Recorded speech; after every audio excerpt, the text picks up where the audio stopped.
միակ առավելությունը միակ կարող եմ ասել, որ միգուցե որպես այդպեսին ժամանակի խնայողություն լինի։ Այսինքն այն, որ առնվազն 2-3 եւ երբեմն ավելի նիստերով տեղեր ունենում վերաքննիչ բողոքի քննությունը, հիմա առանց որևիցե դատական նիստերավերելու քննությունը կանցկացնել։ Թերությունները իրավական ոլորտը հատկապես երբ որ դատավորները առնչվում են մեղադրյալի պաշտպանի կենթանի խոսքն են լսում,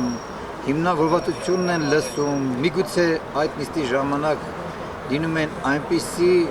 հնչեցված կարծիքներ, դիրքորոշումներ, որոնք նախկինում չեն հնչել, դրանք մեծ դերակատարում ունեն, որովհետև վերջապես մարդկային ճակատագիր է որոշում, էլի այստեղ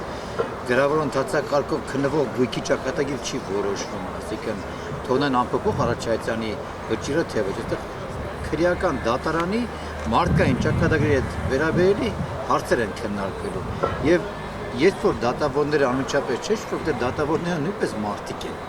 Բացի արտադրություն իրականացնող ունեն իրենց զգայական եւ ներքին համոզմունք ձևավորելու զգարարները եւ այս առումով ես կարծում եմ, որ այս օրենքը ուղղակի որպես այդպեսին ռեգրես է։ Որևիցե պրոգրես բացի ժամանակի խնամությունից չունի։